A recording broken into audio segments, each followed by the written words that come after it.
বাংলাদেশের বাইরে পৃথিবীর বিভিন্ন প্রান্তে যেখান থেকে চ্যানেলে দেখছেন আপনাদের সকলকে সাদর আমন্ত্রণ তৃতীয় মাত্রা দেখবার জন্য।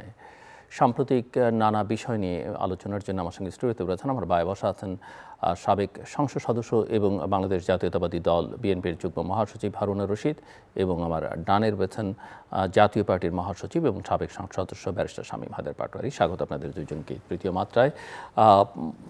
উত্তরার মাইলস্টোন স্কুলে বিমান দুর্ঘটনার পর থেকেই সরকার বিভিন্ন রাজনৈতিক দলের সঙ্গে বৈঠক করছে। প্রথম দিন তারা সরকারের ভাষায় কোট আনকোট 4টে বড় রাজনৈতিক দলের সঙ্গে বৈঠক করেছে এবং তারা পরেও অন্যান্য রাজনৈতিক দলগুলোর সঙ্গে বৈঠক করছে। কিন্তু প্রশ্ন হচ্ছে সরকারের দিক থেকে চাওয়া হচ্ছে একটা দৃশ্যমান জাতীয় ঐক্য, দৃশ্যমান ঐক্য। সো আমি এই বড় দল এবং দৃশ্যমান ঐক্য, বড় দল ছোট দল বিতর্কের জায়গায় আপনারা কি বুঝছেন এবং সরকার আসলে কি চাইছে আপনাদের কাছে কি মনে হচ্ছে? মিস্টার হারুনুর রশিদ।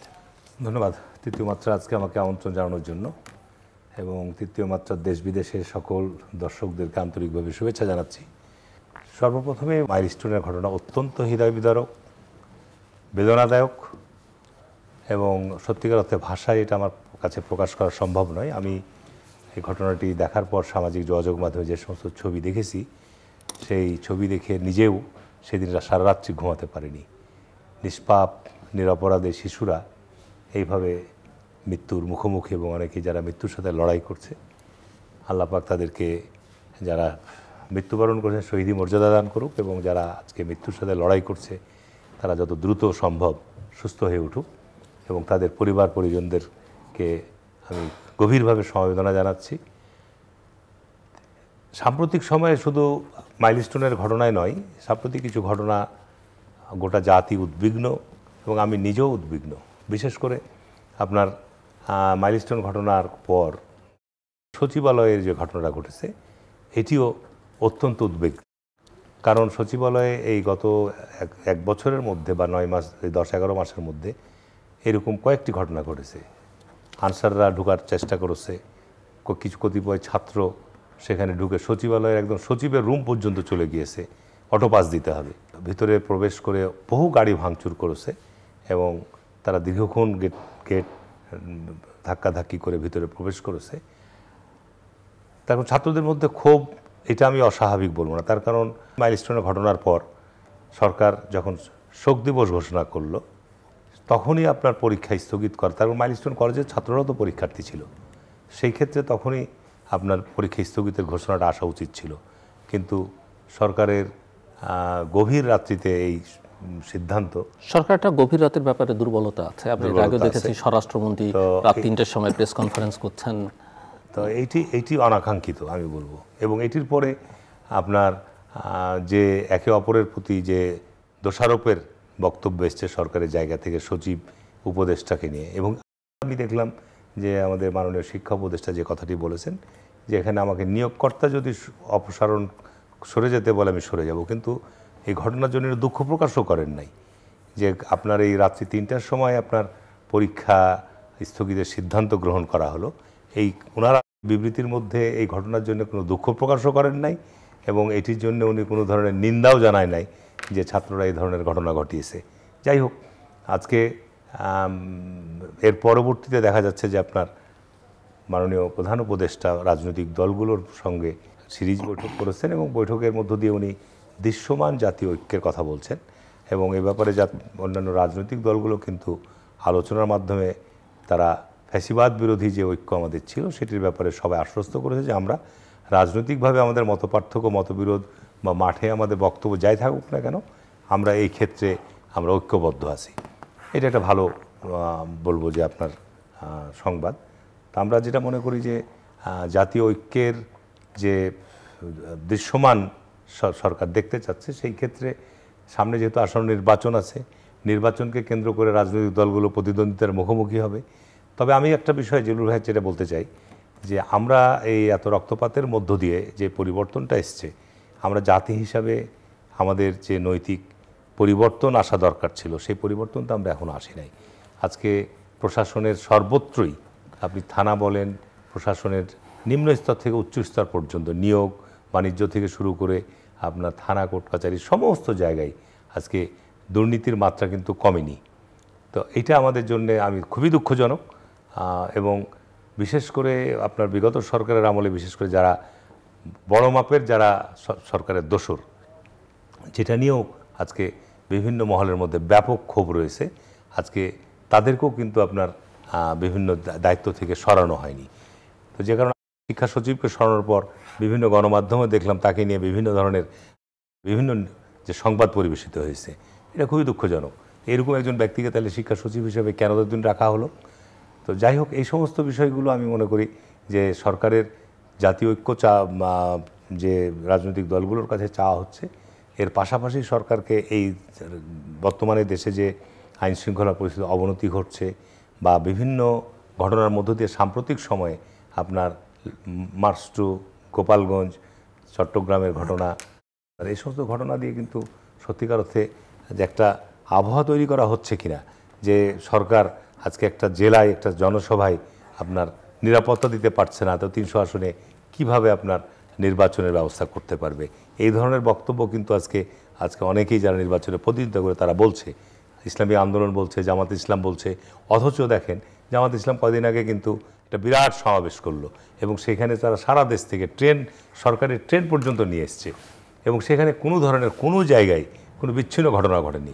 তো এইখানে তারা কেন বলছে যে নির্বাচনের পরিবেশ নাই, লেভেল প্লেইং ফিল্ড নাই?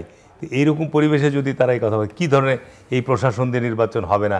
তো প্রশাসন তাহলে কোত্থেকে নিয়ে আসতে হবে? বাইরের দেশ থেকে নিয়ে এসে কি আমাদের দেশে আপনার নির্বাচনের সময় জাতিসংঘ থেকে লোক নিয়ে এসে বসাতে হবে? তো এগুলো আসলে আমি মনে করি যে আপনার নির্বাচনের ফলাফল সম্পর্কে মোটামুটিভাবে তারাও অবগত, আমরাও জানছি, আমরাও অবগত। তো নির্বাচনের স্বাভাবিক কারণেই আজকে সামাজিক যোগাযোগ মাধ্যমে যে সমস্ত সংবাদ পরিবেশিত হয়, যেমন আপনার যারা পরীক্ষায় পাশ করবে না তারা পরীক্ষা পিছানোর জন্য আন্দোলন করে, আর যারা পরীক্ষায় ভালো করবে তারা সব সময় চায় যে যত নির্ধারিত সময় যত দ্রুত পরীক্ষা অনুষ্ঠিত হবে তত ভালো। তো আজকে স্বাভাবিক কারণেই আজকে বিভিন্ন ঘটনার চক্রের মধ্য দিয়ে আমি বলবো যে আপনার নির্বাচনকে বিলম্বিত করার কোনো ষড়যন্ত্র হচ্ছে কিনা, যেটা আমার মনে হচ্ছে যে এই সমস্ত ঘটনা তৈরি করে আজকে নির্বাচনকে বিলম্বিত করা, সরকার যে রোডম্যাপ মোটামুটিভাবে যে ঘোষণা দিয়েছে যে মধ্য ফেব্রুয়ারির মধ্যে নির্বাচন অনুষ্ঠিত হবে, সেই ক্ষেত্রে আমাদের জায়গা থেকে আমরা বারবার বলছি যে এটি যেন ব্যতিক্রম না হয়। না হলে আপনার সরকারের রাষ্ট্রের বহু ক্ষেত্রে বহু ধরনের একটা নির্বাচিত সরকার থাকলে প্রশাসনের মধ্যে যে শৃঙ্খলা ফিরে আসবে, আইন প্রক্রিয়া সংস্থার মধ্যে যে দায়িত্ব যেটা এখন তারা বিভিন্ন ক্ষেত্রে পালন করতে ব্যর্থ হচ্ছে, সেই ক্ষেত্রে তাদের জবাবদিহিতাটা আরও নিশ্চিত করা সম্ভব হবে। যে কারণে আমি মনে করি যে আপনার সরকারকে একদিকে যেমন জাতীয় ঐক্যের কথা বলা হচ্ছে, পাশাপাশি সরকারকে যত দ্রুত সম্ভব মধ্য ফেব্রুয়ারির মধ্যে সুনির্দিষ্ট জাতীয় নির্বাচনের রোডম্যাপ ঘোষণা করা উচিত। অনেকগুলো ঘটনা ঘটছে এবং ঘটনাগুলো আসলে অবশ্যই দৃশ্যমান কোনো ঐক্যের ঘটনা না, নির্বাচন পেছানোর ঘটনার দিকেই মনে হচ্ছে। গোপালগঞ্জে এনসিপিকে মিটিং করতে হবে কেন? বাংলাদেশের যে কোনো জায়গায় যে কেউ মিটিং করতে পারে, কিন্তু জানা কথা গোপালগঞ্জে মিটিং করলে এরকম একটা সিন ক্রিয়েট হবে, এরপরে মামলা হবে এবং যে ধরনের বার্তা দিয়ে মিটিংটা করা হয়েছে এবং ওই দিন অনেকেই ভেবেছিল বঙ্গবন্ধুর কবর ওই দিন গুড়িয়ে দেওয়া হবে, এরকম কারো দিক থেকে সেই ঘোষণা ছিল। তো পুরো জিনিসটা তো সাজানো নাটক এবং একটা সাজানো দাবার বোর্ড, সেখানে এনসিপি একটা বোর্ড যাদেরকে এঙ্গেজ করা হয়েছে নির্বাচন যেন না হয় এই পরিমাণ এনার্কি তৈরি করো। সেখান থেকে কক্সবাজারে গিয়ে সালাউদ্দিন সাহেবের মতো এত জ্ঞানী মানুষের বিপক্ষে এমনভাবে কথা বললো, চিটাগাঁয়ে গিয়ে বললো, অর্থাৎ এনার্কি। এনসিপি আস্তে আস্তে এনার্কি পার্টি হয়ে যাচ্ছে। তারা একমাত্র এজেন্ডা হচ্ছে ইলেকশনটাকে পিছিয়ে দেওয়া বা না করা, কারণ স্ট্যাটাস করে তাদেরকে ফেভার করছে। তারা সরকারি প্রোটোকল পাচ্ছে, সরকারি প্রোটেকশন পাচ্ছে, ট্যাঙ্কে করে তাদেরকে প্রোটেকশন দেওয়া হচ্ছে। তো ঘটনা কিন্তু ঘটে গেল অনেকগুলো। এনসিপিকে গোপালগঞ্জ থেকে আর্মির কনভয় করে ব্যাক করতে হলো এবং খুব দুঃখজনক যে ঘটনাটি ঘটলো, এতগুলো শিশু মারা গেল। সেখানে কয়েকজন উপদেষ্টাকে 9 ঘন্টা আটকে রাখা হয়েছিল, 9 ঘন্টা। প্যারালাল সময় সচিবালয়ে সম্পূর্ণ র্যানসাম করেছে এবং টোটাল হাজার হাজার ছেলেপেলে ঢুকে পড়েছে। দেশে তো রাষ্ট্র নাই, সরকার নাই, সরকার বলে কিছু আছে বলে আমার মনে হচ্ছে না। এবং একটা মাত্র অর্গানাইজেশন কিছুটা কাজ করার চেষ্টা করছে, সেনাবাহিনী। এখন সেনাবাহিনীতে চেইন অফ কমান্ড আছে, সেনাবাহিনী যদি উদ্ধার কাজে তাৎক্ষণিক না যেত আমার বিশ্বাস ক্যাজুয়ালিটি আরও অনেক বেশি হতো। একমাত্র সেনাবাহিনী আছে, সেই সেনাবাহিনীকে আমরা যদি পুলিশ বানিয়ে ফেলি, ভুয়া বলি, গালি দেই, সেনাবাহিনী ডিমোরালাইজড হয়ে যাবে। সেনাবাহিনী যদি ডিমিলিটারাইজড হয়ে যায় তাহলে দেশ আর কোনো অবস্থাতেই থাকবে না, কোনো ক্রাইসিস হ্যান্ডেল করার মতো কোনো অর্গানাইজেশন এই মুহূর্তে নাই। তো এই যে এতগুলো ক্রাইসিস একসাথে হচ্ছে কারণ কি? কারণ হচ্ছে প্রথম থেকেই একটা অনৈক্যের সরকার ছিল। দেখুন উইনস্টন চার্চিল যখন প্রাইম মিনিস্টার হলেন ওনাকে কিন্তু ওটা রেওয়ার্ড দেওয়া হয়নি, ওনাকে পানিশমেন্ট দেওয়া হয়েছে। ওনার পার্টি একটা সিঙ্কিং শিপ তখন ছিল যে ইংল্যান্ড হেরে যেতে পারে জার্মানির সাথে, পুরো ইউরোপ হেরে যাচ্ছে, উইনস্টন চার্চিলের উপর দিয়ে সব চলে যাক, ওকে প্রাইম মিনিস্টার করে দাও। উনি অপোজিশনেরও সাপোর্ট ছিল। উইনস্টন চার্চিল প্রাইম মিনিস্টার হয়ে প্রথমেই তার পার্টির চরম দুজন অপোজিশন হ্যালিফ্যাক্স এবং চ্যাম্বারলেনকে ওয়ার ক্যাবিনেটে নিলেন, এবং অপোজিশন লেবার পার্টির লোককেও নিলেন, নিয়ে উনি যুদ্ধটাকে কিন্তু প্রতিহত করলেন। ডক্টর ইউনূস স্যার সকলকে নিয়ে দেশ চালালে আজকে এই সমস্যাটা হতো না। উনি প্রথমেই ওনার প্রায়োরিটি সেট করতে পারেননি, ওনার প্রায়োরিটি সেট হওয়া উচিত ছিল ইলেকশন ইলেকশন ইলেকশন। উনি এসে প্রথমে 3 মাসের মধ্যেই ইলেকশন দিলে আমার মনে হয় সে সময় এনসিপির ছেলেমেয়েরাও স্বতন্ত্র দাঁড়ালেও পাস করতে পারত। যত দিন যাচ্ছে স্বাভাবিকভাবে পলিটিক্স করলে পলিটিক্যাল ব্যাগেজ ঘাড়ে চলে আসে। মঞ্চ করে অনুষ্ঠান করলেই প্রশ্ন আসে টাকাটা কে দিল, কেন দিল, কোত্থেকে আসলো, এগুলো খুব কমন বিষয়। তো এই ব্যাগেজগুলো নিয়ে এই তরুণ ছেলেমেয়েরা সামনের দিনে রাজনীতিতে আগাবে কিভাবে, খুব কঠিন হবে। এবং politics is not an art of war, politics is an art of pacification, দেশটাকে শান্ত করা। এই শান্ত করার কোনো উদ্যোগ কিন্তু আমরা গত 10 মাসে সরকার থেকে দেখিনি। শিক্ষার্থীরা শিক্ষা উপদেষ্টার পদত্যাগ চাচ্ছে, পুরো ব্যাপারটার মধ্যে আমি তো ওনার কোনো ফল দেখি না। আসলে ওনার নাম কেন আসলো হঠাৎ করে? এখন আমি ওনাকে পার্সোনালি চিনি, পরীক্ষার প্রসঙ্গটা আসছে, সেটা তো একটা অনেক বড় সিদ্ধান্তের বিষয়। একটা পরীক্ষার যজ্ঞ তৈরি করা যখন হয় তখন তো সেখানে লক্ষ কোটি টাকা খরচ করে ফেলা হয়, এটি পিছিয়ে দিলে সেই লক্ষ কোটি টাকা নষ্ট হয়ে যায়, তো সেটা একটি সময় নিতেই পারে। উনি বেসিক্যালি মাইগ্রেশন বিশেষজ্ঞ, সিআর আবরার ওয়ার্ল্ডের শ্রেষ্ঠতম মাইগ্রেশন বিশেষজ্ঞ। প্রবাসী কল্যাণ মন্ত্রণালয় হচ্ছে ওনার জন্য ফিট মন্ত্রণালয়। উনি ওই মন্ত্রণালয়ে 7 দিন কাজ করলে অনেক কাজ করতে পারবেন। ওনাকে দিয়ে রাখছে শিক্ষা উপদেষ্টা। আমাদের জনাব নূরজাহান ম্যাডাম, উনি জীবনে স্বাস্থ্য নিয়ে খুব একটা পড়ালেখা কাজ করেননি, শিক্ষা নিয়ে করেছেন এবং গ্রামীণ চালিয়েছেন, অভিজ্ঞতা অনেক, অত্যন্ত সৎ মহিলা। কিন্তু স্বাস্থ্য, বাংলাদেশের জটিল স্বাস্থ্য ব্যবস্থা পরিচালনার মতো তো তার কোনো অভিজ্ঞতা নাই।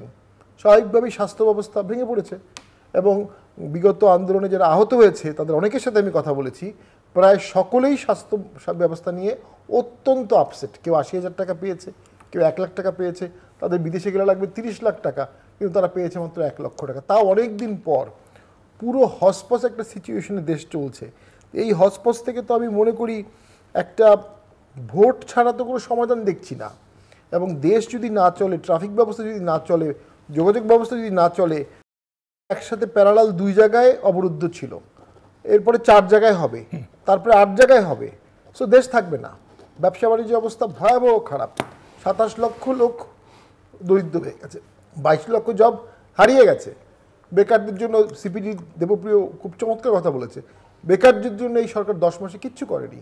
এবং যেসব ইনভেস্টমেন্টের তত্ত্ব দেওয়া হয়েছে, ইনভেস্টমেন্ট নিজের শোগুলো করা হয়েছে, টোটালি ফার্স। কোনো বড় ইনভেস্টর ক্যাটাগরিক্যালি বাংলাদেশকে ইনভেস্টমেন্টের ব্যাপারে কোনো আশ্বাস এই মুহূর্তে দেয়নি, দেওয়ার কোনো প্রশ্নই আসে না। যেখানে দেশের স্ট্যাবিলিটি নাই সেখানে কী করে ইনভেস্টমেন্ট হবে? একটা ইলেকটেড গভর্নমেন্ট থাকলে 5 বছর থাকলে অনেক ইনভেস্টর সেখানে ইনভেস্ট করে। তো এখান থেকে উত্তরণের তো আমি কোনো ওয়ে আউট দেখি না। এবং যে আলোচনাটি হলো সেখানে কিন্তু এনসিপিকে ডাকা হলো এবং এনসিপি ডক্টর ইউনূস স্যারের ঠিক ডান পাশেই ছিলেন। তো এটা তো ইঙ্গিতবাহী, একটা নিবন্ধনবিহীন দল হয়ে গেল 4টা মুখ্য দলের মধ্যে একটা দল, তাদেরকে বলা হচ্ছে বড় দল, বড় দল। তো আমি তো মনে করি এখনো নিবন্ধন পায়নি, তারা মার্কা পায়নি, তো কিভাবে তাদেরকে আসলে, এটা তো বৈষম্য, চরম। এবং এটাও একটা প্রশ্ন যে দৃশ্যমান ঐক্য বলতে আসলে এই একেবারে পরস্পর বিরোধী রাজনৈতিক দলগুলোর মধ্যে দৃশ্যমান ঐক্য, এবং এই ঐক্যটা হচ্ছে একটা রাজনীতি, কে কার সঙ্গে ঐক্য করবে করবে না, সেটা একটা অন্তর্বর্তীকালীন সরকার ডিকটেট করতে পারে কি না? না, অবশ্যই পারেন। তো ভাগ করে ফেলছেন, আসলে দেশটাকে ভাগ করে ফেলছেন। একটা ভাগকে উনি ঐক্য বলছেন, আরেকটা ভাগকে উনি দেশের নাগরিকই ভাবছেন না। আরেকটা ভাগের রাজনৈতিক অধিকার, ভোট করার অধিকার, ভোট দেওয়ার অধিকার, বেঁচে থাকার অধিকার। এবং আপনার কাছে আমার প্রশ্ন যে আওয়ামী লীগকে তো কার্যক্রম স্থগিত করা হয়েছে, জাতীয় পার্টি সম্পর্কে এখন পর্যন্ত কোনো সিদ্ধান্ত সরকারের দিক থেকে আসেনি, বরং বলছে যে জাতীয় পার্টির ব্যাপারে কোনো সিদ্ধান্ত নেওয়া হচ্ছে না। কিন্তু সরকার কি আপনাদের সঙ্গে কোনো ধরনের বৈঠক, কোনো আলোচনায় যোগাযোগ করছে? না, আমার জানা মতে সরকার কোনো বৈঠকে আমাদেরকে যোগাযোগ করেনি। ঠিক আমাদের রাজনীতিটা সরকারের যোগাযোগ করার উপর নির্ভর করে না। রাজনীতিটা করেন, আমি বলছি সরকার যেহেতু সরকার করেনি, নানা প্রক্রিয়ার মধ্যে আছে, বিভিন্ন রাজনৈতিক দলের সঙ্গে সংস্কার, আপনি ঐকমত্য। যখন দেশকে নিয়ে একটা ডায়ালগ করবেন, সেখানে ফাঁসির আসামির অধিকার আছে কন্ট্রিবিউট করার। আমরা যদি কন্ট্রিবিউট করতে চাই, আমাদেরকে কন্ট্রিবিউট করতে দেওয়ার সুযোগ দেওয়ার অধিকার আমাদের আছে। সে অধিকারটা ক্ষুণ্ণ করা হলো এবং আমাদেরকে বাদ দিয়ে যদি খুব চমৎকার সিঙ্গাপুর বা মালয়েশিয়া হয়েছে দেশ, তা তো না। দেশ হয়ে যাচ্ছে এখন, কেউ বলে পাকিস্তান, কেউ বলে উগান্ডা, কেউ বলে গাম্বিয়া, তার থেকেও খারাপ দিকে যাচ্ছে। তো ভালো নজির তো সৃষ্টি হলো না। যদি ভালো নজির সৃষ্টি নাই হয়, সরকারকে রিফর্ম হতে হবে। সরকারকে বুঝতে হবে তার অ্যাডভাইজার, তার ডিসকাশন দেশকে ভালো পথে নিচ্ছে না। সো ডিসকাশনের প্যাটার্ন চেঞ্জ করতে হবে, অ্যাডভাইজারের প্যাটার্ন চেঞ্জ করতে হবে। জাতীয় পার্টির দেশ চালানোর অভিজ্ঞতা আছে, জাতীয় পার্টির বিভিন্ন ক্রাইসিস ফেস করার অভিজ্ঞতা আছে। এই ধরনের বিপ্লব পরবর্তী সময় 90 সালে, 2006 সালে, বিভিন্ন সময় 2014 সালে। তো সেই অভিজ্ঞতাগুলো এখন দেশ চালাতে কাজে লাগতো। সেটা কাজে না লাগিয়ে জাতীয় পার্টিকে সাইডলাইন রেখে প্রশাসনকে একটা মেসেজ দেওয়া হচ্ছে যে তোমরা জাতীয় পার্টিকে সম্মান করবে না, তোমরা জাতীয় পার্টিকে অ্যাভয়েড করো। কারণ চিফ অ্যাডভাইজার অ্যাভয়েড করছে।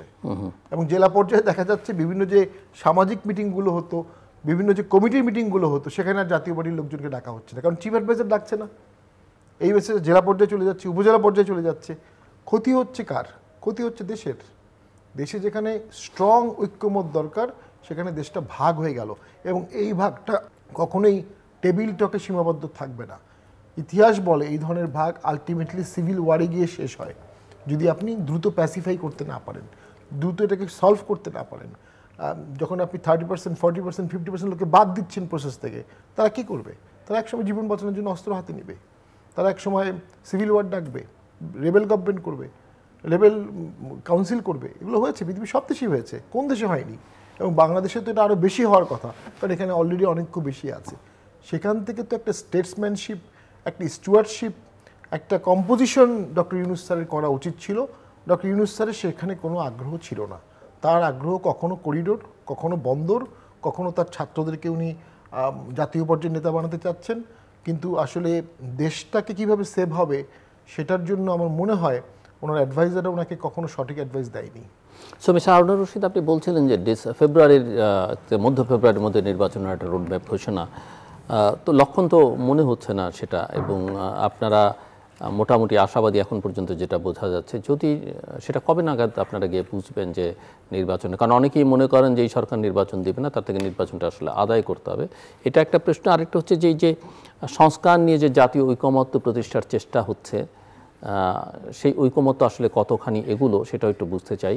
বিচার আরেকটা দাবি, বিচারের পর্যাপ্ত অগ্রগতি। ব্যারিস্টার সারা হোসেন তিনি বলছেন যে ভয়ের আবহ তৈরি করা হয়েছে, সেই ভয়ের আবহের মধ্যে ব্যারিস্টার শামীম এখানে কন্ট্রিবিউট করতে পারবেন, যেহেতু তিনি প্র্যাকটিসিং লয়ার। এই ভয়ের আবহের মধ্যে কোনো বিচারক আসলে রায় তো অনেক দূরের কথা, আদেশ দিতেও সাহস করবেন কি না, সেটা একটা বড় প্রশ্ন। সো আমি এই বিষয়গুলোতে আপনার মতামত। আমি নির্বাচন সংস্কার বিচার নিয়ে বলার আগে আমাদের শামীম হায়দার পাটোয়ারি, সাবেক মাননীয় সংসদ সদস্য, কতগুলো বিষয়ে দৃষ্টিপাত করেছে। তার মধ্যে আমি এনসিপিকে নিয়ে যে কথাটা বলতে চাই, যে বর্তমান যে পারসেপশন জনগণের মধ্যে বা রাজনৈতিক দলসমূহের মধ্যে, যে এনসিপি সরকারের আশীর্বাদ পুষ্ট একটা রাজনৈতিক দল, আমি তার সাথে একমত। যে দলটির নিবন্ধন নাই, সেখানে বৃহত্তম 4টি রাজনৈতিক দলের মধ্যে ওয়ান অফ দেম, তাদেরকে কিভাবে সেখানে আমন্ত্রণ জানানো। কিন্তু এখানে আপনাদের কাছে এখানে একটা প্রশ্ন আপনাকে আমার করতেই হবে, সেটা হচ্ছে যে এই দলটি নিবন্ধন নেই, বড় দল হিসেবে স্বীকৃতি নিয়ে আপনাদের পাশে বসে আলোচনা করছে। এই দলটি যখন দল হয়ে ওঠেনি, যখনও তারা বৈষম্য বিরোধী ছাত্র আন্দোলনের প্ল্যাটফর্মে, তখনও রাজনৈতিক দলের সংলাপে তারা ছিল। এমনকি যেই উপদেষ্টাদের আপনারা পদত্যাগ দাবি করেছেন, পদত্যাগ দাবি করবার পরও এই বৈঠকে তাদের উপস্থিতি এখানে লন্ডনে সব জায়গায় দেখা যায়। তাহলে আসলে বিএনপি মানে কোনো শক্ত অবস্থান কেন নিতে পারছে না? বিএনপি কি ট্রমাটাইজ, নাকি বিএনপি আসলে মনে করছে যেটুকু সুযোগ সুবিধা এখন পাচ্ছি এটাতেই মোটামুটি আমাদের চলবে, পরেরটা পরে দেখা যাবে? কিন্তু সুস্পষ্টভাবে আপনার অভিযুক্ত পরিষদের মধ্যে অভিযোগ জামাত করছে, অভিযোগ এনসিপি করছে বিএনপির বিরুদ্ধে। বিএনপি কিন্তু বহু আগেই উপদেষ্টা পরিষদের মধ্যে, সত্যিকার অর্থে আমরা যখন উপদেষ্টা পরিষদ গঠন করা হয়, আমার ব্যক্তিগত অভিমত যে একটা দুর্বল একটা উপদেষ্টা পরিষদ গঠিত হয়েছে, অনভিজ্ঞ লোক দ্বারা একটা উপদেষ্টা পরিষদ গঠিত এবং এই সর্বশেষ বৈঠকের পরে এটাও দেখলাম যে আপনাদের এই বিভিন্ন দলের নেতারা নাকি বলেছেন যে এই অভিযোগ পাল্টা অভিযোগ যেটা নিয়ে সরকার উদ্বিগ্ন, আপনারা এক এক দলের বিরুদ্ধে, এটা রাজনীতিতে হয়েই থাকে। ব্যাপারটা কি আসলে এই মানে আপনারা যা বলার জন্য নাটকের মঞ্চে অসহায় দর্শকদেরকে দেখান যে আপনি জামাতের বিরুদ্ধে বলছেন বা জামাত আপনার বিরুদ্ধে, যে বলার জন্য বলা, আসলে আপনারা মিন করছেন না। আমার জায়গা থেকে আমি বলার জন্য বলি না, এটা আপনার সরকারের কথা না, আমি বলছি সরকারের পক্ষ থেকে বলা হয়েছে ওই বৈঠকে এটা বলা হয়েছে। সেটা দিয়ে আমি আমার বক্তব্য তুলে ধরার চেষ্টা করি। আপনার উপদেষ্টা পরিষদ নিয়ে আমার যেটা মন্তব্য, যে আপনার এটা আমার ব্যক্তিগত অভিমত, যে আমাদের মাননীয় প্রধান উপদেষ্টা শুরুতেই আরও গ্রহণযোগ্য আরও অভিজ্ঞ ব্যক্তিদের দ্বারা উপদেষ্টা পরিষদ গঠন করতে পারতেন, এতে রাষ্ট্র উপকৃত হতো। আজকে উপদেষ্টা পরিষদ নিয়ে আমরা সমালোচনা করতে চাই না, কারণ আমরা যেহেতু এই উপদেষ্টা পরিষদকে বা সরকারকে আমরা সহায়তা দিচ্ছি, যে একটা ক্রিটিক্যাল সময়ে, একটা দুর্যোগময় সময়ে দায়িত্ব নিয়েছে। সুতরাং উপদেষ্টা পরিষদ নিয়ে এনসিপিও কোন জায়গায় দেখলাম যে সমাবেশ করতে গিয়ে স্বাস্থ্য উপদেষ্টাকে নিয়ে বড় ধরনের অভিযোগ নিয়ে এসছে, যে স্বজন প্রীতির অভিযোগ নিয়ে এসছে। এর আগে আমাদের স্বরাষ্ট্র উপদেষ্টাকে নিয়ে তারা কথা বলেছে, আরও অনেক উপদেষ্টাকে নিয়ে তারা কথা বলছে। সুতরাং এটা স্বীকার করতে হবে যে আপনার উপদেষ্টা পরিষদে একটা দুর্বলতা রয়েছেই। দ্বিতীয়ত হচ্ছে যে আপনার সচিবালয়ের মধ্যে মারাত্মক স্থবিরতা রয়েছে, যেটা প্রমাণ এই শিক্ষা উপদেষ্টা শিক্ষা সচিবের যে আপনার ঘটনার মধ্য দিয়ে যে প্রকাশ হয়েছে সাম্প্রতিক সময়, এটি প্রমাণ করে যে বর্তমানে সচিবালয়ে আপনার স্থবিরতা বিরাজমান এবং সমন্বয়ের অভাব বিদ্যমান রয়েছে।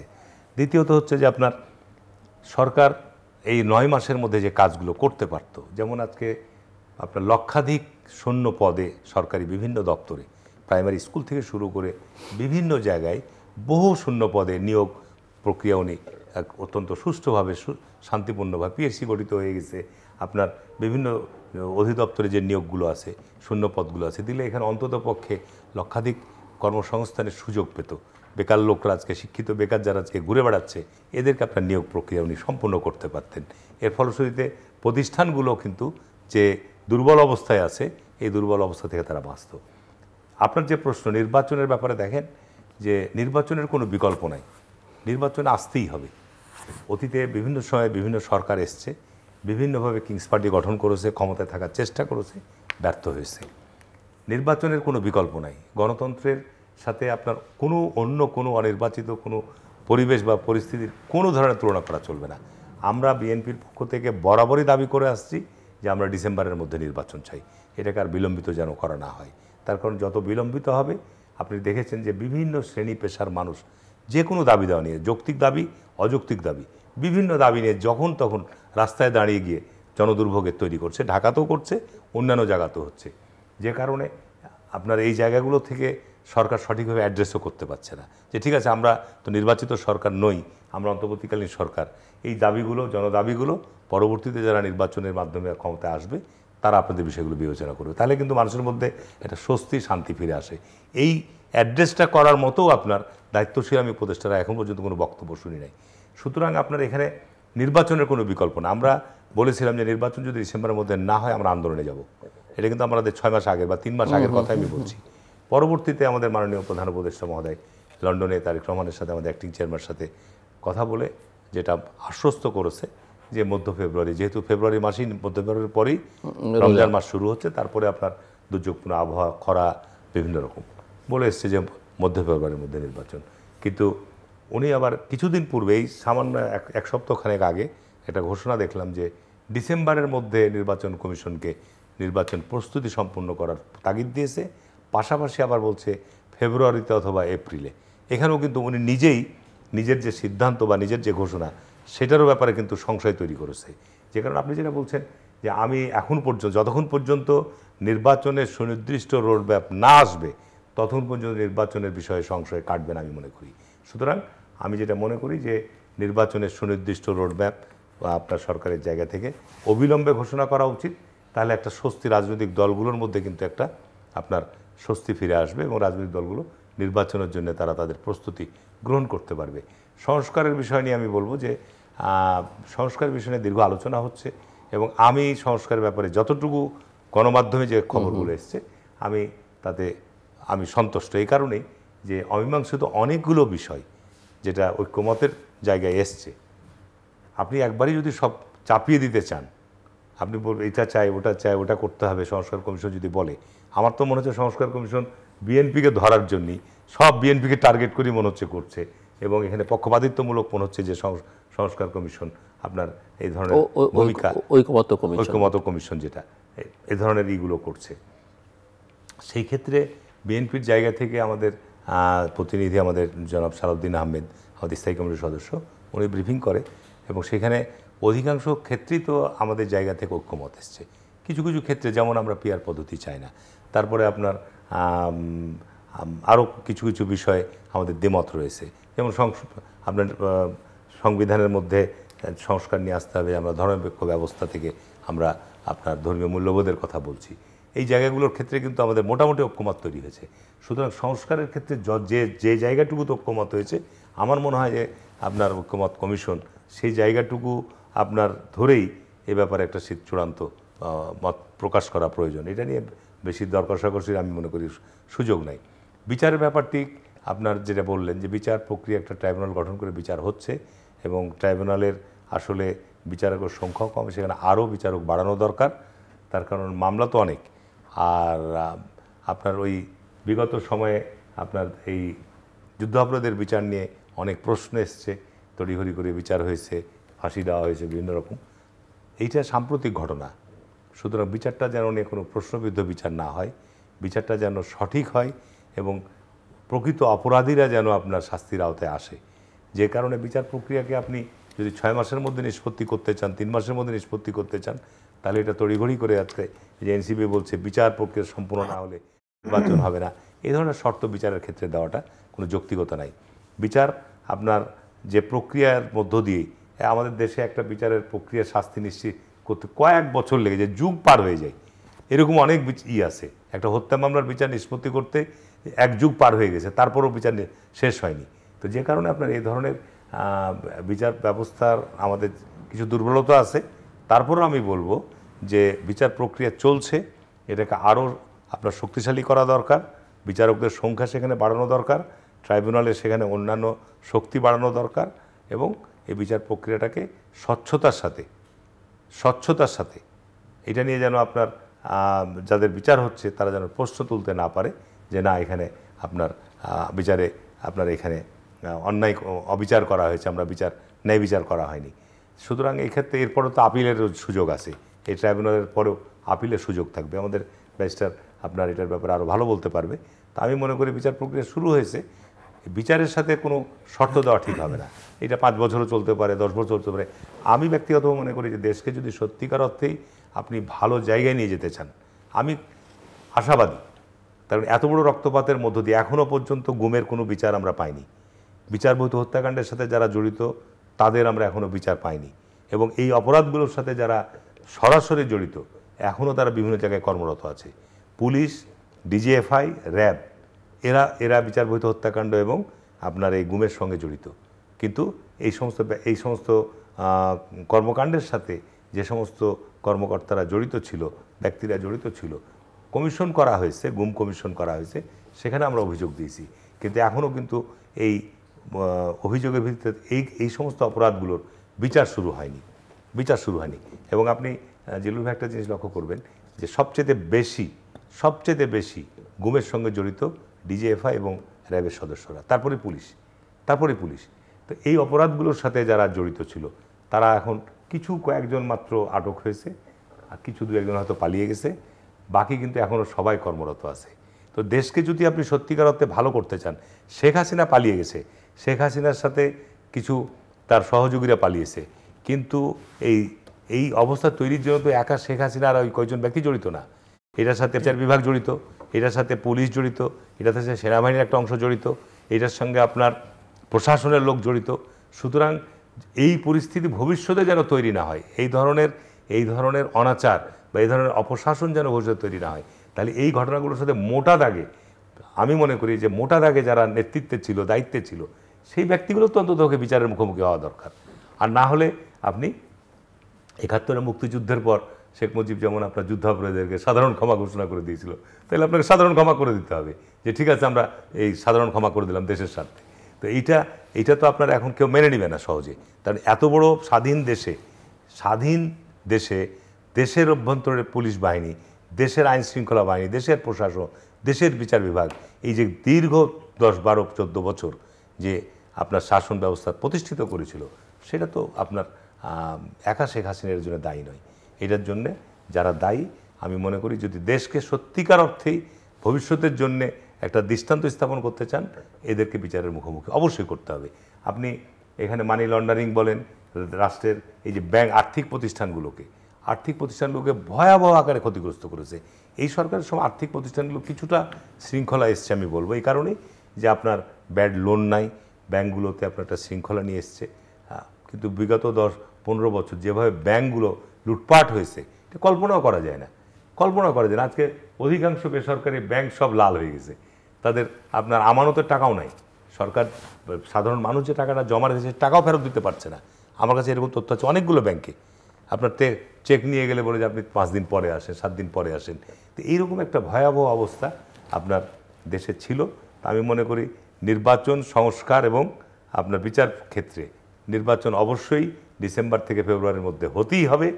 সংস্কার প্রক্রিয়ার ব্যাপারে যতটুকু আমাদের অগ্রগতি হয়েছে, আমি মনে করি যে এর ফলশ্রুতিতে যদি আমি দেখলাম বিচার বিভাগের ব্যাপারে বিচারক নিয়োগের একটা ইয়ে, তাতেও যদি ভালো বিচারক নিয়োগ না হয়, আমি দেখলাম যে বেশ কিছু আবেদন করেছিল, সেখানে বাছাই করে বাদ গিয়েছে, তারপরে সেখানে আবার যাদের মধ্যে ভাইবা হচ্ছে, এই প্রক্রিয়া দিয়ে যদি আমাদের যোগ্য উপযুক্ত বিচারক নিয়োগ, তাহলে তো আমাদের প্রত্যাশা পূরণ হলো না। সুতরাং আমরা যে সংস্কারগুলো করছি, সংস্কার প্রক্রিয়ার মধ্য দিয়ে আমরা যে জন্য করছি, সেটা যদি আমাদের আশানুরূপ ফল না দেয়, তাহলে তো এটা আমাদের জন্য খুব দুঃখজনক হবে। যে জন্য আমি মনে করি যে এগুলো চলমান প্রক্রিয়া, সংস্কার প্রক্রিয়া চলমান। এটা আপনার আজকে সংস্কার করলাম, আমি ভালো ফল পেলাম না, আগামী বছরই সেটা আমি পরিবর্তন করব। এটাই হচ্ছে নিয়ম আপনার, যে আমি আজকে একটা প্রক্রিয়া চালু করলাম, সেটাতে আমি এই রেজাল্ট পেলাম, ভালো ফল পেলাম না, আমি আগামী বছরই সেটা চেঞ্জ করব। কিন্তু আজকে এমন একটা আবহাওয়া তৈরি করা হচ্ছে যে এই মুহূর্তে সংস্কার না হলে মনে হয় দেশ সর্বশেষ হয়ে গেল। সুতরাং এই জায়গা থেকে আমাদের বেরিয়ে আসতে হবে। বিচার আমাকে এখনই করতে হবে, না হলে দেশ সব শেষ হয়ে যাচ্ছে, সেটা না। বিচার আমরা করবো, এটার ব্যাপারে আমাদের সকল রাজনৈতিক দলকে ঐক্যমতে থাকতে হবে যে বিচার আমরা করব। এর পরবর্তীতে আপনার দেশে একটা গণতান্ত্রিক ব্যবস্থা, আমরা গত 50 বছরে কিন্তু সত্যিকার অর্থেই আমরা গণতান্ত্রিক ব্যবস্থাটা চর্চার মধ্যে আসতে পারিনি জিতুল ভাই। আমরা গণতান্ত্রিক চর্চা, গণতন্ত্র এমন সংজ্ঞাই হচ্ছে যেটা আপনাকে চর্চায় থাকতে হবে। জি ধন্যবাদ। সংস্কার আসলে আলোচনাগুলো খুব ভালো, কিন্তু ওই যে ঐক্যমতবিহীন একটা অংশের মধ্যেই তো আলোচনা ঘুরপাক খাচ্ছে। আবার সেই অংশ স্পেসিফিক প্রশ্ন আপনার কাছে ছিল, ওই যে ব্যারিস্টার সারা হাসানকে উদ্ধৃত করেছেন, ভয়ের মধ্যে আছেন। হ্যাঁ, তো সেই ক্ষেত্রে জুডিশিয়ারি তো ফাংশন করতে পারছে না। আমি কোর্টে গিয়ে যেটা দেখি, আমাদের 10 মাস 8 মাস আগে যারা অ্যারেস্ট হয়েছে, যাদের বিরুদ্ধে এফআইআরে কোনো সুনির্দিষ্ট অভিযোগ নাই, কিন্তু ওই সময়ের হত্যাকাণ্ডের ঘটনাগুলো গত বছরের, পুলিশ চার্জশিট দিতে পারছে না এবং অ্যাপিলেট ডিভিশন পর্যন্ত সেগুলোতে জামিন দিচ্ছে না এবং জামিন শুনানিও করছে না। তাহলে একদিকে পুলিশ অন টাইমে চার্জশিট দিতে পারছে না, আরেকদিকে কোর্ট জামিন শুনানি গ্রটক্স মিসক্যারেজ অফ জাস্টিস হচ্ছে। এবং হাইকোর্টে আমরা দেখতে পাচ্ছি বিভিন্ন সময় যারা স্পিডি জাজ ছিল, পলিটিক্যাল মামলাই তো আগাম জামিন দেওয়া হবে, 1000 লোককে আসামি করেছে, তো এরা প্রত্যেকে ডিস্ট্রিক্ট কোর্টে সারেন্ডার করবে, এর আগে হাইকোর্টে একটা আগাম জামিন নিবে, তারপর তাদের মতো করে ডিস্ট্রিক্ট কোর্টে সারেন্ডার করবে, ডিস্ট্রিক্ট কোর্ট কিছু জামিন দেবে, কিছু ভিতরে নিয়ে যাবে। এই জন্যই তো আগাম জামিন হয়েছে। সেখানে ওপেনই অনেকে বলছে যে আমরা পলিটিক্যাল মামলা শুনবো না। এই যে শুনবো না, যারা বলছে তারা বিচার করবে কিভাবে, এবং বিচার যখন করবে এনাফ এভিডেন্সও তো পাওয়া মুশকিল হবে। তা আমি মনে করি এই বিচারগুলো হতেই হবে, এখনই হতে হবে, এই মুহূর্তে হতে হবে। একজন উপদেষ্টা মুখ ফসকে বলে ফেলেছিলেন ডিসেম্বরের মধ্যে রায় হয়ে যাবে। কিভাবে বললেন উনি? এমনি তো বলতে পারেন না, এটা কোনোভাবেই, এটা তো ডিকটেশন হয়ে যাচ্ছে অথবা ইনার লিঙ্কেজ হয়ে যাচ্ছে। তার মানে আপনার সাথে জুডিশিয়ারির সংযোগ আছে, আপনি এক্সিকিউটিভ হেড, আপনি জুডিশিয়ারিকে টাইম ফ্রেম বলে দিচ্ছেন। তো বিচার করতে পারা খুব কঠিন হবে, কারণ সেরকম এম্পাওয়ারমেন্ট জুডিশিয়ারির এখনও হয়নি। কোর্টের মধ্যে প্রচুর বিএনপি জামাত লয়ারদের ডিকটেশন থাকাটাই স্বাভাবিক। আওয়ামীপন্থী বিপুল লয়ার কোর্ট থেকে পালিয়ে গেছে। আওয়ামী লীগ রাজনীতিটাকে এমন পর্যায়ে নিয়ে গেছে যে পেশাজীবী তারাও আর পেশার মধ্যে নাই, তারা পালিয়ে গেছে, ডাক্তাররা জেলে আছে। সংস্কার করতে হবে একটাই, ভোট ভোট ভোট। আজ থেকে 20-30 বছর আগে ভারতের গণতন্ত্র কি আমাদের থেকে ভালো ছিল? কখনোই ছিল না।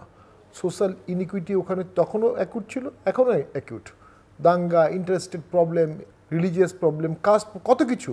কিন্তু একটা বিষয়ে তারা কনসিস্টেন্ট ছিল, 2 বছর ছাড়া বাকি সব সময় তাদের ভোট হয়েছে, এবং ওদের ভোটে সরকার চাইলেও প্রশাসনকে কোনো একটি দলের পক্ষে নিতে পারে না। এই কাঠামোটা টিএন সেশন সহ পরে সবাই তৈরি করে ফেলেছে।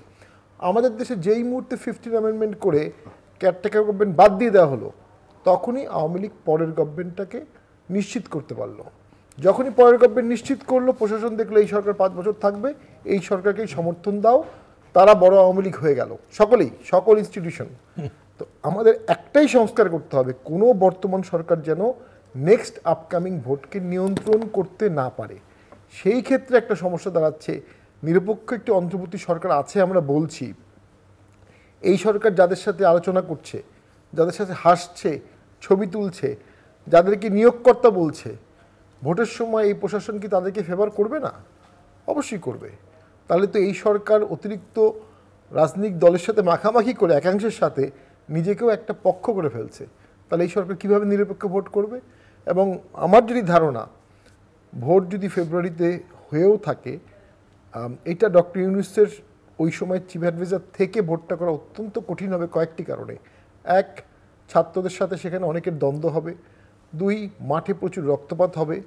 আওয়ামী লীগ যদি ভোটে আসে তাহলে এক ধরনের ক্রাইসিস, আওয়ামী লীগকে ভোটে বাদ দিলে আরেক ধরনের ক্রাইসিস। এই সমস্ত ক্রাইসিস ফেস করতে হবে যিনি চিফ অ্যাডভাইজার থাকবেন তাকে। এবং তার প্রাপ্তিটা কি হবে? ওই ভোটে হয়তো বা বিএনপি বা অন্য কোনো জোট জিতে যাবে। তো অপ্রাপ্তির একটা জিনিস ডক্টর ইউনূস স্যার এত ঝুঁকি নিয়ে কেন করবেন? আমি তো মনে করি এটা করার কোনো প্র্যাকটিক্যাল রিজন তার নাই। তবে হি ইজ ভেরি স্মার্ট। যখনই বিএনপি নিয়ে অসন্তুষ্ট হয়েছিলেন, রাষ্ট্রীয় খরচে ইংল্যান্ডে গিয়ে উনি জনাব তারেক জিয়াকে শান্ত করে ফেলেছেন। এবং যখনই ফেব্রুয়ারি মুখটা উচ্চারণ হয়ে গেল, তখনই ডিসেম্বর পর্যন্ত বিএনপির এই সরকারের বিরুদ্ধে আন্দোলন করার আলহামদুলিল্লাহ বলতে শুরু করলো। আর কোনো প্রিভিলেজ নাই। সরকার ভালো, সব ভালো, আমাদের পূর্ণ সমর্থন আছে বলতে শুরু করলো। তো সেটার ক্ষেত্রে বিএনপির একটা ভয় আছে যে এই সরকারকে যদি বিএনপি আন্দোলন করে উঠিয়ে দেয়, তাহলে আরেকটা ফরম্যাটের সরকার আসবে, তারা হয়তো 2 বছর, 3 বছর, 5 বছর থাকতে পারে। তা তো বিএনপির কি হচ্ছে, বাট আদৌ এই সরকার কি ভোট করতে পারবে? বাট এটাও কি একটা জাস্ট মানে এর তো কোনো যৌক্তিক ব্যাখ্যা নাই যে এই সরকার গেলে আরেকটা সরকার আসলে যে 5 বছর 6 বছর থাকবে বা 2 বছর থাকবে বা ইভেন 5 মাসও থাকবে, তার কোনো গ্যারান্টি নেই। এবং অলরেডি সুপ্রিম কোর্ট যে রায়টা দিয়েছে তাতে কিন্তু কেয়ারটেকার গভর্নমেন্ট 3 মাসের বাধ্যবাধকতায় চলে আসতেছে। তো আমি মনে করি, আমি এই প্রশ্নটা আসলে আপনি করতে চাইছিলাম যে এই স্ট্যাটাসটা কি আসলে? এই আমরা একটা রায় দেখতে পেয়েছি, সেখানে কেয়ারটেকার গভর্নমেন্টকে ফিরিয়ে আনা হয়েছে। আমি রায়টা পুরো দেখতে পারিনি। যখনই রায়টা ডিক্লেয়ার করা হলো, তখন এটা ল ডিক্লেয়ার্ড অফ দ্য কান্ট্রি হয়ে গেল, এবং এটা বাইন্ডিং সবার উপরে, এবং সকলে এটাকে হেল্প করতে, এটাকে অবজার্ভ করতে বাধ্য। এখন এর বিরুদ্ধে আপিল হতে পারে, সরকার আপিল করেছে কিনা আমরা এখনো জানি না। যতক্ষণ পর্যন্ত আপিল করেনি, এটা বাইন্ডিং। ইনফ্যাক্ট ওই রায়ে পাবলিশ হওয়ার সাথে সাথে এই সরকার আর থাকার কোনো কারণ নাই আইনগতভাবে, যদি না অ্যাপিলেট ডিভিশন থেকে স্টে করে। এখন এই ইস্যুগুলোতে যে জুডিশিয়াল লিডারশিপ প্রয়োজন, সেটাও বাংলাদেশের জুডিশিয়ারির এই মুহূর্তে আছে কিনা এরকম একটা ক্রাইসিস সিচুয়েশনে। যদিও আমাদের চিফ জাস্টিস, আমরা অসমর্থিত সূত্রে জেনেছি পত্রিকা মারফত, যে উনি একটা অত্যন্ত ওয়াইজ ডিসিশন দিয়েছিলেন, তাকে কোনো একটা মহল থেকে রাষ্ট্রপতি হওয়ার কথা বলেছিল, উনি কিন্তু এটা ডিনাই করেছেন, আমরা পত্রিকায় দেখেছি। তো আমরা তার কাছে আশা করতে পারি যে এই ধরনের ক্রিটিক্যাল পলিটিক্যাল ইস্যুতে উনি দেশের স্বার্থ রক্ষা করবেন। আর দেশ তো অনেক বড় বিষয়, দেশ কিন্তু শুধুমাত্র বিজয়ী শক্তির না, দেশ বিজয়ী শক্তির এবং পরাজিত শক্তির। বঙ্গবন্ধু ৭১-এর এত বড় জিনোসাইড, এত কিছুর পরেও কিন্তু সুনির্দিষ্ট অভিযোগ ছাড়া বাকি সবাইকে সাধারণ ক্ষমা ঘোষণা করে দিয়েছিলেন। কেন? কারণ ওই যে দেশটাকে চালাতে হবে। তিনি যুদ্ধাপরাধী বা পাকিস্তানের পক্ষে ছিল এমন লোককেও প্রশাসনে এসে বসিয়েছেন, কারণ তার এক্সপার্টাইজটা তার দরকার ছিল। তো আজকে তো আপনি অর্ধেক দিয়ে দেশ চালাবেন, তাহলে দেশ অর্ধেক চলবে, অর্ধেক চলবে না, হোঁচট খাবে। এখানে তো একটা অবশ্যই উদারতা দেখাতে হবে। সেটা আমরা বিএনপির কাছে আশা করি এই কারণে, বিএনপি অনেকবার দেশ চালিয়েছে, এবং জিয়াউর রহমানের সময় সকল দল রিভাইভ হয়েছে, আওয়ামী লীগ সহ। তো সেই ক্ষেত্রে বিএনপি যদি হেজিটেন্ট হয়, দেশ হেজিটেন্ট হবে। আমরা প্রথমে দেখলাম বিএনপি বলল আওয়ামী লীগ বা কোনো দল ব্যান করা যাবে না, কিন্তু পরবর্তীতে দেখলাম যখন ব্যানের জন্য 2 দিনের আন্দোলন হলো, সেখানে বিএনপি কোনো শব্দ উচ্চারণ করলো না। এবং আমি মনে করি সেই সময় বিএনপি তার ট্রাম্প কার্ডটা কিছুটা হারিয়ে ফেলেছে।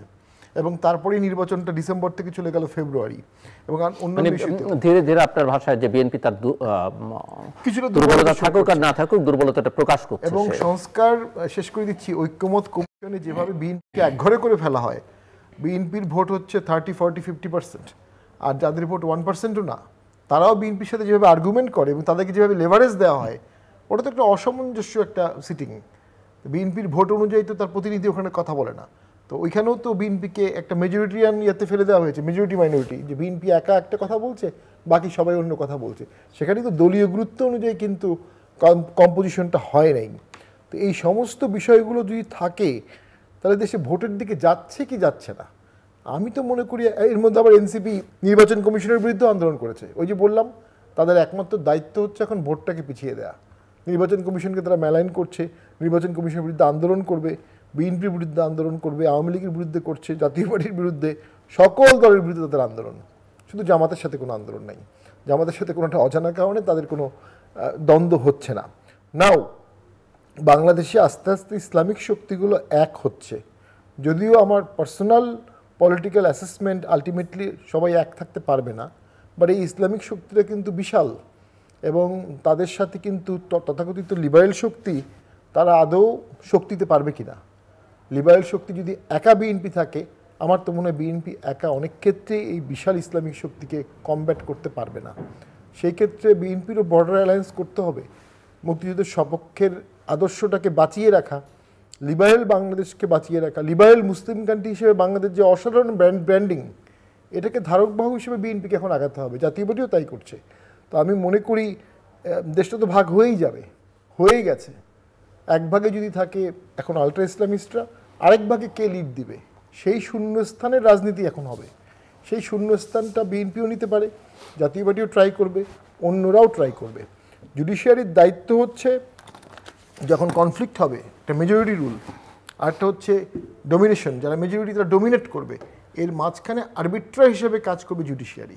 অর্থাৎ একজন আওয়ামী লীগের মন্ত্রী, তিনি নিগৃহীত এবং সকলের তার কাছে অত্যাচারের ধারকবাহক, মানুষ তাকে ডিম মারবে, তাকে অত্যাচার করবে, তাকে প্রোটেকশন করবে কে? জুডিশিয়ারি। যে জুডিশিয়ারি তার আদালত পাড়ায় মব নিয়ন্ত্রণ করতে পারে না, সেই জুডিশিয়ারি ন্যায় বিচার করে রায় দিতে পারবে, খুবই কঠিন হবে এটা। আমি শামীম হায়দার পাটোয়ারির যে কথাগুলো বলেছে তার মধ্যে বিশেষ করে একটা বিষয় খুবই গুরুত্বপূর্ণ, যে আজকে সরকারের বিভিন্ন কমিশনের যে সিটিংগুলো হচ্ছে এবং বিএনপি বলবো যেটা অসামঞ্জস্য সিটিং, এটার সাথে আমি 100% একমত। তার কারণ আপনার এখানে বিভিন্ন রাজনৈতিক মানে এখন ধরা যাক যে প্রশ্নটা যদি অন্যভাবে করি যে 30টা দল আছে, 30টা দল একদিকে আর বিএনপিকে একদিকে, এখন কি ওই 30টা দলের মতামত 30 দল বলে এখন অ্যাকসেপ্টেবল? এই কারণেই বললাম আপনার যে আলী রিয়াজ আমাদের মাননীয় আপনার একটা কমিশনের চেয়ারম্যান, উনি বলছেন যে সংখ্যাগরিষ্ঠ দল এটা চাই, বিএনপি এটাতে দ্বিমত করছে। তো সংখ্যাগরিষ্ঠ দল যারা চাচ্ছে, গত 50 বছর তাদের পার্লামেন্টে একটাও প্রতিনিধি ছিল না, তাহলে এই সংখ্যাগরিষ্ঠ দল 30টা, এখন বাংলাদেশের নিবন্ধিত অনিবন্ধিত দলের সংখ্যা 200, এখন 200 দলের যদি আপনি মতামত নেন, এবং সেখানে নিবন্ধিত দল, নিবন্ধিত না এরকম দল অনেক দল ওখানে আছে, অনেক নিবন্ধিত দল নেই। তো এই যে বিষয়টা আপনার শেখ হাসিনা 24 সালে নির্বাচন করলো, 18 সালে নির্বাচন, তখন তো বলে যে 40টা নিবন্ধিত দলের মধ্যে তো সংখ্যাগরিষ্ঠ নিবন্ধিত দল নির্বাচনে অংশগ্রহণ করেছে, বিএনপি না করলো তো কি হলো। তো এই যে আজকে এই কমিশনগুলো থেকে এ ধরনের বক্তব্য আসছে, এটা আমি মনে করব যে বিএনপির প্রতি একটা অবিচার করা হচ্ছে। দ্বিতীয়ত শামীম হায়দার পাটোয়ারি যে কথাটা বলেছে যে রাষ্ট্রের কথা বিএনপি অবশ্যই মাথায় চিন্তায় আছে। এত বড় একটা ডিজাস্টারের পর আমাদের অ্যাক্টিং চেয়ারম্যান যখন সারা দেশে মামলা মোকদ্দমা শুরু হলো, বিএনপিও মামলা মোকদ্দমা শুরু করলো, যারা ক্ষতিগ্রস্ত বিএনপির বিরুদ্ধে মিথ্যা মামলা হয়েছে বা যারা গুমের শিকার হয়েছে বা যারা বিচারবহির্ভূত হত্যাকাণ্ডের শিকার হয়েছে, তারা যখন আদালতে বা থানায় মামলা শুরু করলো, তখন দেখা গেল যে প্রকৃত অপরাধীদের সাথে নিরপরাধ লোকও হয়তো জড়িয়ে যাচ্ছে, তখন এটাকে স্টপ করে দেওয়া হলো। যে কারণে আমাদের দলের মধ্যে কিন্তু এটা ক্ষোভও আছে যে আমরা এখন পর্যন্ত কিন্তু বিচারবহির্ভূত হত্যাকাণ্ড বা গুমের সঙ্গে যারা যে পরিবারগুলো আপনার ক্ষতিগ্রস্ত হয়েছে, তারা কিন্তু এখন আমরা আইনের আশ্রয়ে সেভাবে যেতে পারিনি। পাশাপাশি আপনার রাষ্ট্র এ ব্যাপারে যে ধরনের পদক্ষেপ 9 মাসে নেওয়া দরকার ছিল, যে এই অপরাধগুলোর সাথে জড়িত যারা, তাদের বিরুদ্ধে রাষ্ট্র সেভাবে কোনো মামলা রুজু করা বা তাদের বিরুদ্ধে ব্যবস্থা গ্রহণ সেটাও নিতে পারেনি। আমাদের জায়গা থেকে বিএনপির মতো বড় জায়গা থেকে আমরা যেটা মনে করেছি যে একটা এত বড় পরিবর্তন হয়েছে, সুতরাং এইখানে আপনার শামীম আহমেদের পার্টি যেটা বললো যে দেশকে ভাগ করে দেওয়া হচ্ছে, সুতরাং আমরা বিভক্ত চাই না। আমরা চিন্তা করেছি যে যারা অপরাধী, মূল অপরাধী, এই অপরাধীগুলো শাস্তির আওতায় আসুক, তাতে প্রশাসনই হোক, রাজনৈতিক দলই হোক, আপনার বিভিন্ন আমাদের সাংবিধানিক ইনস্টিটিউশনের ব্যক্তিরাই হোক, তাদেরকে আপনার বিচারের আওতায় আনা হোক। এইটা হচ্ছে খুবই গুরুত্বপূর্ণ। অন্যান্য যারা আপনার দলের সদস্য সমর্থক সবাই তো আর এই অপরাধের সাথে জড়িত না, সবাই অপরাধের সাথে জড়িত না। এখন ব্যাপার হচ্ছে যে দেশকে যদি সত্যিকার অর্থে আপনি একটা জায়গায় নিয়ে যেতে চান, শামীম আহমেদের পার্টি যেটা উদাহরণ দিল, তো এই মুহূর্তে হয়তো আমাদের ওই জায়গায় যাওয়া সম্ভব না। তবে দেশকে একটা জায়গায় নিয়ে যেতে গেলে একটা জাতীয় ঐক্যের, আপনি একদিকে বলছেন জাতীয় ঐক্যের কথা, তাহলে জাতীয় ঐক্যের পরিবেশ সৃষ্টি করতে গেলে না, প্রশ্ন হচ্ছে যে জাতীয় ঐক্য কি বিষয়, কোন কোন জায়গায় জাতীয় ঐক্যের ব্যাপারে একটা হচ্ছে ফ্যাসিবাদ বিরোধী ঐক্য, সব বিষয়ে ফ্যাসিবাদ বিরোধী ঐক্য মানে কি, দ্বিতীয় হচ্ছে জাতীয় ইস্যু এবং ফ্যাসিবাদ বিরোধী ঐক্যটা মানে কি? ফ্যাসিবাদ বিরোধী ঐক্য বলতে বোঝাতে চাচ্ছে যেটা যে বিগত সময়ে যারা ফ্যাসিবাদ তৈরি করেছিল এদের বিরুদ্ধে রাজনৈতিক দল সমূহকে ঐক্যবদ্ধ থাকার কথা বলা হচ্ছে। যারা বিগত সময়ে যে সমস্ত যারা বলছে বা আগে যারা ফ্যাসিবাদ বিরোধী ঐক্যের মধ্যে ছিল তারা যে নিজেরা ফ্যাসিবাদী হইবে না তার গ্যারান্টি, তার কোনো গ্যারান্টি নাই। তারও কোনো আচার আচরণ আমরা দেখি যে একই আচরণ। আমাদের মূলত বিএনপির জায়গা থেকে আমাদের যেটা চিন্তা, আমার ব্যক্তিগত অভিমত, যে সত্যিকার অর্থে দেশকে যে একটা ডিজাস্টার থেকে, একটা অবস্থা থেকে দেশ যে পর্যায়ে নিয়ে যাওয়া হয়েছে, সেখান থেকে দেশকে সামনের দিকে নিয়ে যেতে গেলে আপনাকে এখানে একটা গণতান্ত্রিক চর্চার মধ্যে আসতে হবে। যেমন জামাত ইসলামের কথা যদি আমি বলি, যে জামাত ইসলাম ৭১ সালে মুক্তিযুদ্ধে তার যে ভূমিকা, যে কারণে তারা দীর্ঘ সময় নিষিদ্ধ ছিল, শহীদ রাষ্ট্রপতি জিয়াউর রহমান বাংলাদেশে যখন আপনার সংবিধানে পরিবর্তন নিয়ে আসলো এবং বহুদলীয় একদলীয় বাকশাল থেকে বহুদলীয় গণতন্ত্রের পথ যাত্রা শুরু করলেন, তখন বিভিন্ন রাজনৈতিক দলকে উনি নিবন্ধন দিলেন। ওই সময় জামাত ইসলামও নিবন্ধন পেয়েছে। সুতরাং আপনার প্রেক্ষাপটের পরিবর্তন এই মুহূর্তে আপনার যে ঘটনাটা ঘটেছে, সেই ক্ষেত্রে আপনার আওয়ামী লীগের তো একটা ভোট আছেই। আওয়ামী লীগ এই মুহূর্তে আপনার প্রকাশ্য রাজনীতিতে আসতে পারবে না, শেখ হাসিনা রাজনীতিতে আসতে পারবে না, বা তার পরিবারও আসতে পারবে না। সুতরাং তাদের যে ভোটের পার্সেন্টেজ আছে সেটা ভবিষ্যতে কী হবে সেটা ভবিষ্যৎ বলবে।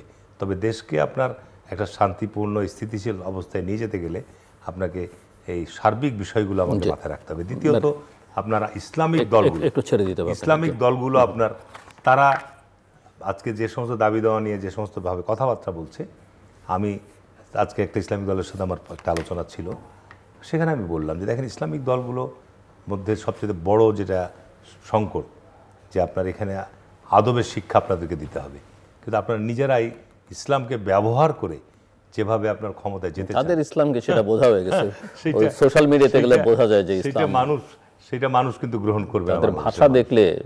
এবং আজকে বিশেষ করে সামাজিক যোগাযোগ মাধ্যমে ভয়াবহ একটা অবস্থা, কোনো নিয়ন্ত্রণ নট অনলি। আমি তো ছোট করে বললাম সাম্প্রতিককালে যেসব স্লোগান আমরা রাজনীতির এইসব নতুন পুরনো কিছু রাজনৈতিক দলের নেতাকর্মীদের মুখে শুনি, আমার মনে হয় না এত বৈরিতার মধ্যে আওয়ামী লীগ বিএনপি স্লোগান তুলেছে বা আমাদের রাজনীতির ইতিহাসে এই ধরনের স্লোগান আমরা কখনো শুনেছি। শামীম, জনগণের মধ্যে তীব্র অসন্তোষ চলছে, এই অসন্তোষের বহিঃপ্রকাশই কিন্তু সচিবালয় বা মাইলস্টোনে হচ্ছে এবং এটা বাড়বে। মপতন্ত্রের বিরুদ্ধেও এখন তীব্র অসন্তোষ। মপতন্ত্র আর রাষ্ট্র একসাথে থাকতে পারে না, নো ওয়ে।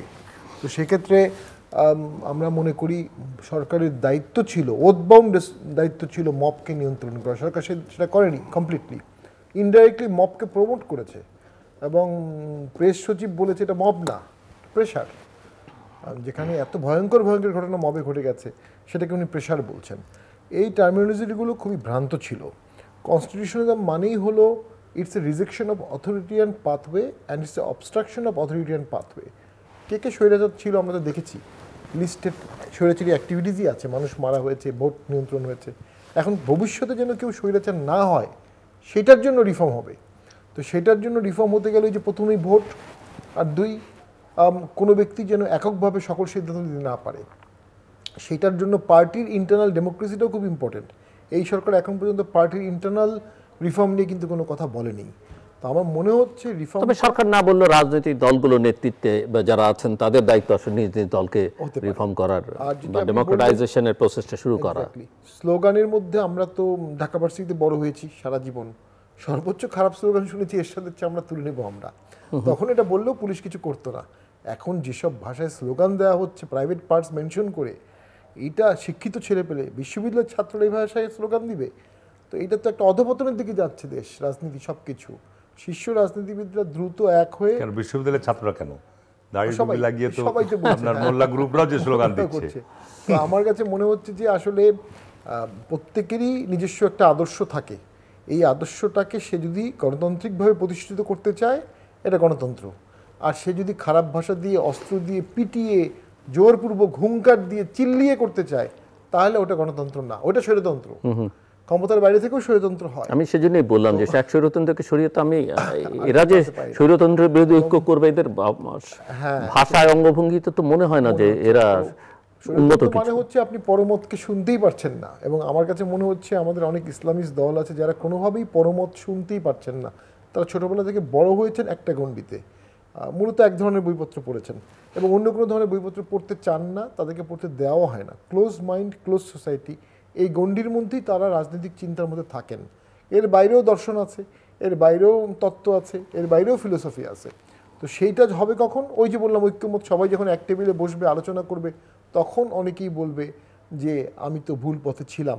একটা কথা বলে শেষ করে দিই, গোলাম আজম এবং কমরেড মুজাফফর তারা কিছুদিন একসাথে জেলখানায় ছিলেন এবং বের হয়ে গোলাম আজম বলেছে যে কমিউনিজমে যে এত কিছু আছে আমি জানতাম না, আর অধ্যাপক মুজাফফর সাহেব বলেছে ইসলামে যে এত কিছু আছে আমি জানতাম না। ওই যে আলোচনা, সেই আলোচনা যদি আপনি এখন একটা বড় অংশকে বাদ দেন তাহলে সেই আলোচনাটা ফলপ্রসূ হবে না। দেশের রাষ্ট্র কাঠামোয় চিট ধরে গেছে, পুলিশ কাঠামোতে চিট ধরে গেছে, প্রশাসন কাঠামোতে চিট ধরে গেছে, সার্বভৌমত্বে চিট ধরতে আর খুব বেশি দেরি নেই যদি আমরা এখনই সতর্ক না হই। আমি কোনো ইঙ্গিত করছি না, বাট এরকম সময় তো এর আগে বহুবার দেশে স্টেট অফ ইমার্জেন্সি এর থেকেও কম ঘটনায় হয়েছে, এবং সরকারকে বুঝতে হবে তারা ব্যর্থতার দিকে যাচ্ছে, তার সরকারকে পরিবর্তন হতে হবে। একই সঙ্গে সরকারকে বোধহয় এটাও মাথায় রাখা দরকার যে স্টেট অফ ইমার্জেন্সি ঘোষণা করলে সরকার, সেই সরকারের আসলে পায়ের তলার মাটি থাকে না। State of emergency army backed state of emergency হবে। আর্মি ছাড়া তো আপনি গোপালগঞ্জে কাউকে উদ্ধার করতে পারলেন না, আপনার কাছে পুলিশ ছিল, আনসার ছিল, বিজিবি ছিল, লোকাল আনসার ছিল, কিন্তু পারলেন না, আর্মিকেই তো আনতে হলো। সো আমরা একেবারেই শেষের দিকে মিস্টার হারুনুর রশিদ, খুব ছোট করে আমার শেষ কথা হচ্ছে যে জাতীয় ইস্যুতে আমরা গত 50 বছর এক টেবিলে বসতে পারিনি। আমাদের জাতীয় ইস্যুতে অবশ্যই আমাদের রাজনৈতিক দলসমূহকে এক টেবিলে বসার পরিবেশ আমাদের থাকতে হবে। রাজনীতিতে ভিন্ন মত থাকবে, ভিন্ন বক্তব্য থাকবে, প্রতিযোগিতা থাকবে, প্রতিদ্বন্দ্বিতা থাকবে, কিন্তু এটা যেন সহিংসতাতে না যায়, এটা যেন আপনার উস্কানি বা আপনার আমাদের সীমা লঙ্ঘনের পর্যায়ে না যায়। আমরা একটা পরিবর্তন চাই, দেশটাকে আমরা সুন্দর করতে চাই, দেশটাকে আমরা সামনে এগিয়ে নিতে চাই সকলেই মিলে। সুতরাং পজিশন এবং অপোজিশনের মধ্যে যে সৌহার্দ্য, সম্প্রীতি, সহনশীলতা, এইটি আমাদেরকে গত 50 বছর আমরা গড়ে তুলতে পারিনি, এইটি আমরাকে এখন গড়ে তোলার জন্য আমাদের সর্বাত্মক প্রচেষ্টা এবং সর্বাত্মক উদ্যোগ। আমি বিএনপির জায়গা থেকে মনে করি আমাদের এই উদ্যোগ থাকবে। আমাদের অ্যাক্টিং চেয়ারম্যানের ব্যাপারে বরাবরই আমাদেরকে অ্যাডভাইস দিচ্ছে, এবং আমার জায়গা থেকে আমরা আমাদের পর্যায় থেকে বলছি যে এইটা আমাদের উদ্যোগ, প্রচেষ্টা, বড় দল হিসাবে আমরা থাকবে যে আমরা দেশটাকে আর পূর্বের পর্যায়ে নিয়ে যেতে চাই না। কিছু যোগ করবেন, জাস্ট 1 মিনিট সময় ম্যাক্সিমাম। জি, ওই যে ঐক্যমত, এবং দেশটা তো সবার, দেশটা সবাইকে নিয়েই চলতে হবে, এবং যখন আপনি দেশের সংস্কার করবেন, দেশ ভূখণ্ডের সংস্কার, তখন এই ভূখণ্ডের সকল মানুষের প্রতিনিধি নিয়েই আপনাকে সংস্কার করতে হবে। সেখানে কে মাইনরিটি, কে পরাজিত, কে জয়ী, কে বিপ্লবী, কে দোসর, এগুলো কিন্তু চিন্তা করা যাবে না। তার মতামতটা দেশের স্বার্থে যৌক্তিক কিনা, একটা সিঙ্গেল ক্রাইটেরিয়া আগাতে হবে। আর ভোট মানে কিন্তু ইনক্লুসিভ ভোট, ফেয়ার ভোট মানে ইনক্লুসিভ ভোট। যদিও বলা হয় জনগণ গেলেই হলো, বড় দল না গেলে সে দলের সমর্থকরা ভোটে যাবে কেন? যদি একতরফা ভোট হয়, আমি শেষ করে দিচ্ছি, তাহলে ইন্টারন্যাশনাল স্ট্যান্ডার্ডের মধ্যে বড় দলগুলোর পার্টিসিপেশনও কিন্তু এটা একদম ক্লিয়ারলি সবাই বলছে। তো বড় দল ছাড়া যদি ভোট হয় সেটা এককেন্দ্রিক ভোট হবে, একতরফা হবে, লো কাস্টের ভোট হবে, এবং সেই গভর্নমেন্টটাকেও এই যে বর্তমান ক্রাইসিস এইটা ক্যারি করেই 5 বছর চালাতে হবে। দর্শক অনুষ্ঠানের শেষ প্রান্তে আমরা সামাজিক যোগাযোগ মাধ্যম ফেসবুক, এক্স এবং ইউটিউবে তৃতীয় মাত্রা লাইভ স্ট্রিম হচ্ছে, আপনারা দেখতে পারেন। টেলিভিশনের পর্দায় দেখতে না পারলে যে কোনো সময় যে কোনো স্থান থেকে ইউটিউবে তৃতীয় মাত্রা চ্যানেলটি সাবস্ক্রাইব করে এই পর্ব বা পুরনো পর্বগুলো আপনারা দেখতে পারেন। ব্যস্ত শামীম হায়দার পাটোয়ারি এবং হারুন রশিদ, অসংখ্য ধন্যবাদ এই আলোচনা সবার জন্য। দর্শক, দেশটা সবার, এটা যেমন বিগত সরকারও বুঝতে ব্যর্থ হয়েছেন এবং এই সরকার এবং সরকারের আশেপাশে থাকা যারা তারাও আসলে বুঝতে পারছেন না। আমার অতিথিরাই বলছিলেন মপতন্ত্র আর রাষ্ট্র একসঙ্গে চলতে পারে না, কিন্তু বাস্তবে সেটাই করছে। এবং অন্তর্বর্তীকালীন সরকার বাংলাদেশের অতীত ইতিহাস অনুযায়ী তার নিরপেক্ষ নির্দলীয় ভূমিকায় থাকবার কথা, এই সরকার সেই নিরপেক্ষতা বজায় রাখতেও ব্যর্থ হচ্ছে। এবং কি ধরনের নির্বাচন চাই, এবং আমার দু অতিথিই বলেছেন যে দেশের জন্য কল্যাণকর হবে যত দ্রুত নির্বাচন আমরা চাই, এবং দ্রুত নির্বাচন মানে যেন তেন নির্বাচন নয়। যদিও সরকারের দিক থেকে বলা হচ্ছে যে ইতিহাসের সেরা নির্বাচন তারা করবেন, কিন্তু লক্ষণ বলছে যে ইতিহাসের আরও একটি বাজে নির্বাচন তারা করবেন। সে কারণেই প্রথমত তাদের নিরপেক্ষতা দৃশ্যমান করতে হবে, জাতীয় ঐক্যের চাইতেও সরকারের নিরপেক্ষতা দৃশ্যমান করা অনেক জরুরি। দ্বিতীয়ত হচ্ছে তাদের সক্ষমতার একটা সংকট আছে, সেটা দৃশ্যমান করতে হবে।